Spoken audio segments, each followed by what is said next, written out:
Okay, it's a great pleasure to be here and with my colleague and friend, Dr. Eleni from the MD Anderson, very well known in the field of prostate cancer, many contributions, one of the world leading in this disease and try to make, life better for prostate cancer patients. Eleni, I saw your interesting data that was supposed to be presented at the ASCO about neoadjuvant therapy in high-risk localized prostate cancer. I think it's a hot topic because these patients, they need multimodal therapy, and until now we don't have any tools to select them and how we could, treat them better. Could you tell us about your research a little bit? First of all, I just how our worlds have changed, right? We would be sitting over coffee now in Chicago, discussing things, catching up.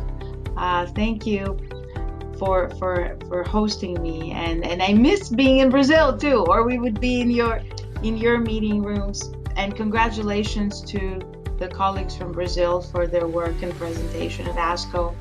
I'm a little bummed because it would have been my 8th oral ASCO presentation. I was looking forward to being up there because, more importantly, as you said, the whole point of doing all this research, and I know you're a big advocate of the investigator-initiated research and you're trying to implement it in your institution, is to actually identify ways that we can be more precise with these patients. You're saying a lot of wonderful things and you're creating very high expectation about me, but at the end of the day, I think you as a urologist know much better than I do that when you have high-risk localized disease, you can go in and do your surgery, but 70% of the time it's not going to be enough. You'll need to add on another modality, whether it's hormones or androgen deprivation. So we heard today, even from all the 3 trials in non-metastatic CRPC, that there's survival benefits going earlier and earlier. We know it for metastatic hormone naive. I've been trying for high-risk localized. And we published recently the long-term benefits of using abiraterona. But at the end of the day, only 50 to 60% of cases are going to get a tumor response. And the rest may have disease that is driven by other pathways that we'll need to identify. So the dream, the vision was to actually be able to use that baseline biopsy that all of you urologists get in your clinics to identify who should, if a phase 3 comes in the future positive, but who should be the one who should receive an androgen signaling inhibitor, such as apalutamide, let's say in the case of the trial. And by looking at those biopsies and correlating them with the outcomes of the radical prostatectomy, we could see that it was not the Gleason score. It didn't make a difference it was 8, 9, or 10. It did make a difference what clinical stage it was. Clinical T2 does much better, you know it better than me, than higher. But what made a big difference was whether they had nuclear presence of ARV7 that we did on those routine biopsies by an immunohistochemistry that was validated, proliferation index, glucocorticoid receptor expression that we have now basic science data associating it with resistance to drugs like apalutamide and even abiraterone. And then, of course, P10 can come in. But before this interaction that everyone's watching, well, you actually challenged the P10 validation at a lab level, and you're absolutely right. P10 is very flaky as an antibody. So this was a first iteration, a first exploration. And my point was, let's identify the men who have the highest probability of response so we can treat them better.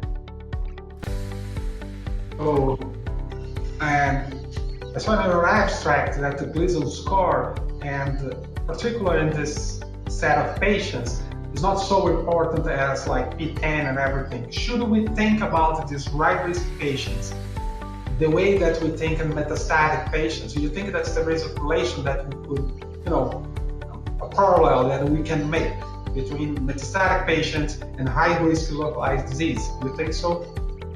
100%. And these men, if I had taken the step forward of actually performing a PET PSMA, we would have picked some oligometastases, you know that. So essentially they are dynamically metastatic disease. They have into the next step. So, and then even those who had 7 in there were so enriched with that cribriform intraductal spread that speaks to more genomic events that you can clearly see that there's no difference whether you're taking 7, 8, 9, 10 and the like. Absolutely agreed there. And if you have to advise people, what would you tell them today? To say like, look to the P10 when you biopsy a high risk score, perform a PSMA. What would you suggest them? So I would not hold back treatment that is local by PSMA criteria. We already have Stampede data to suggest that even oligometastatic should get treatment of the primary. Granted, for radiation. We had this discussion earlier with Nicolas Motet and the like. But I would say be informed. You can't act on it, and probably unless you do a multidisciplinary, you cannot use drugs like apalutamide or abiraterona or others for this neoadjuvant space. There are trials that are addressing it. But I think that there is value in actually looking at proliferation index, glucocorticoid receptor, and potentially also the P10 story is a little bit off, but potentially ARV7 nuclear presence. The P10 story is very complicated. P10 is very, very sensitive about picking up the non-responders. It maximizes the non-responders, but it's not very specific.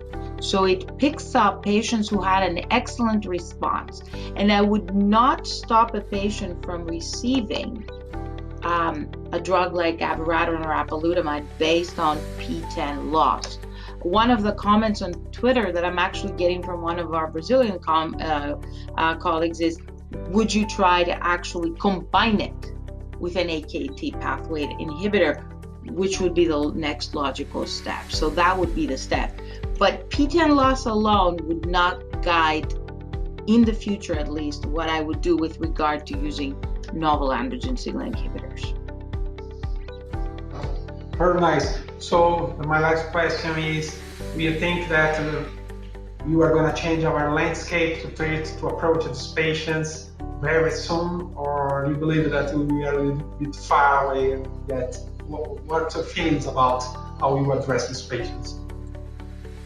So, today it's a busy day. We're not at ASCO, but it's like we're at ASCO, but on video. So we're making progress, I would say, right? We're considering the use, and 10 years ago, people would say, don't go for high risk localized with surgery. You guys had to fight for it.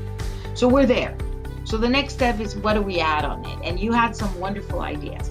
I think that it will take 5 to 6 years, but eventually we'll get closer with the work that is collective from everyone to actually using a biopsy to design the treatment plan early on. That's kind of the vision of all of us.